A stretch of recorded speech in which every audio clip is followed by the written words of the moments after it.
টানা ১২ দিন ধরে ইরানের উপর লাগাতার বিমান হামলার পর ইসরায়েল আদৌ কি অর্জন করল? যুদ্ধবিরতি ঘোষণা দিয়ে ইসরায়েলি প্রধানমন্ত্রী বেনিয়ামিন নেতানিয়াহু বলেছিলেন তাদের লক্ষ্য পূরণ হয়েছে। কিন্তু বাস্তবতা কি বলছে? বাস্তব চিত্র বলছে ভিন্ন কথা।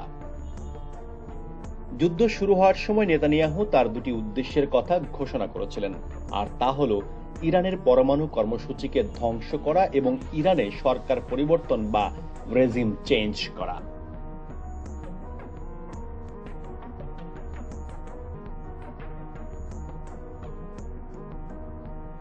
ইরানের পারমাণবিক কর্মসূচি কি ধ্বংস করতে পেরেছে ইসরায়েল? উত্তরটি সম্ভবত না। যুক্তরাষ্ট্রের হামলার আগেই ইরান সম্ভবত অত্যন্ত সুরক্ষিত ও ভূগর্ভস্থ পারমাণবিক স্থাপনা ফোর্দোতে থাকা গোপন ফিশনযোগ্য পদার্থ সরিয়ে নেয়, যা ছিল দেশটির পুরো পারমাণবিক কর্মসূচির প্রধান বা মূল বিষয়। ফলে ইরানের পারমাণবিক কর্মসূচি ডিক্যাপিটেশন বা মাথা কেটে ফেলা হয়নি বলেই ধরে নেওয়া যায়। ইসরায়েল যুক্তরাষ্ট্রকে বোঝাতে সক্ষম হয়েছিল যাতে তারা ম্যাসিভ অর্ডিন্যান্স প্যাট্রিটর এমপিও ব্যবহার করে ব্যাংকার ধ্বংসকারী হামলা চালায়। তবে এর বাইরে যুক্তরাষ্ট্র কোনো সক্রিয় সহায়তা দেয়নি ইসরায়েলকে। এখন পর্যন্ত এই হামলায় আসলেই কতটা ক্ষয়ক্ষতি হয়েছে তার নিরপেক্ষ মূল্যায়ন অসম্ভব, কারণ ইরান আন্তর্জাতিক পরিদর্শকদের প্রবেশাধিকার দিচ্ছে না।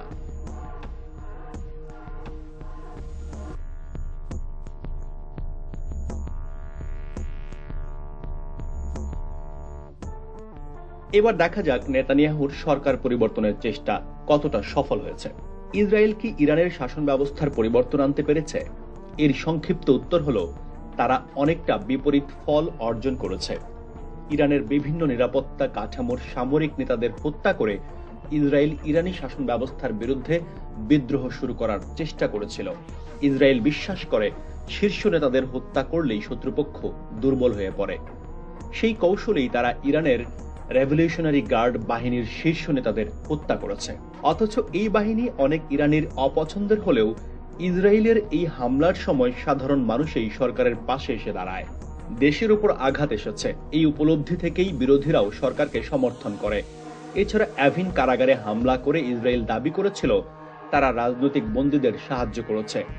বাস্তবে এতে বন্দীদের অবস্থা আরো খারাপ হয়, কারণ অনেককে গোপন স্থানে সরিয়ে নেওয়া হয়। এছাড়াও এই ধরনের কৌশল কখনোই কাজ করেনি। একমাত্র সম্ভাব্য ব্যতিক্রম ছিল হাসান নাসরুল্লাহর মৃত্যুর ফলে লেবাননের সশস্ত্র গোষ্ঠী হিজবুল্লাহর উপর সৃষ্ট প্রভাব। কিন্তু এর সাথে লেবাননের অভ্যন্তরীণ রাজনৈতিক গতিশীলতার অনেক সম্পর্ক ছিল। অন্য সব ক্ষেত্রে ইসরায়েলের চালানো হত্যাকাণ্ড কোনো বড় রাজনৈতিক পরিবর্তন আনতে ব্যর্থ হয়েছে।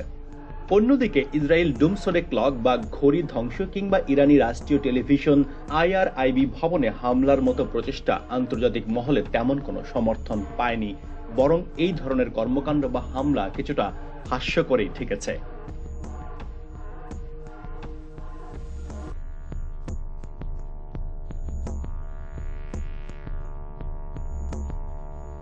আন্তর্জাতিক সম্পর্ক আদায়েও কিন্তু ব্যর্থ হয়েছে ইসরায়েল।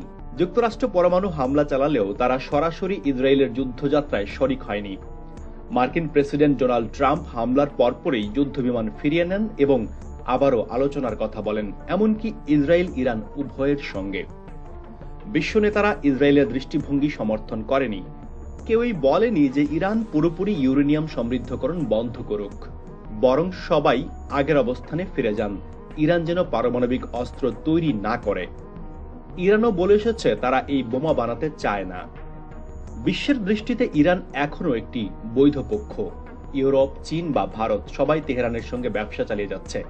আন্তর্জাতিক রাজনীতির এই ভারসাম্যে ইসরায়েলের জন্য এটি একটি কৌশলগত পরাজয়।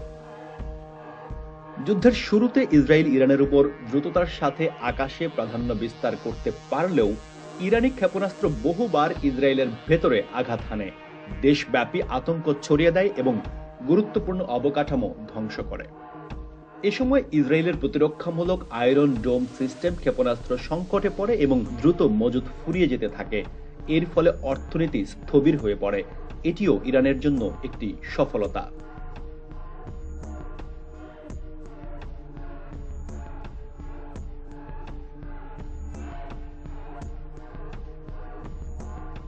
ইসরায়েলের হামলায় ইরানের শত শত মানুষ হতাহত এবং দেশটির অবকাঠামোগত ক্ষয়ক্ষতির শিকার হলেও ইসলামী প্রজাতন্ত্র টিকে আছে।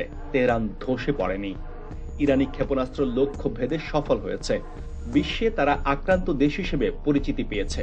মার্কিন ঘাঁটিতে পাল্টা হামলার আগে তারা যে সতর্কবার্তা দিয়েছিল সেটিও ছিল কৌশলগত সাফল্য।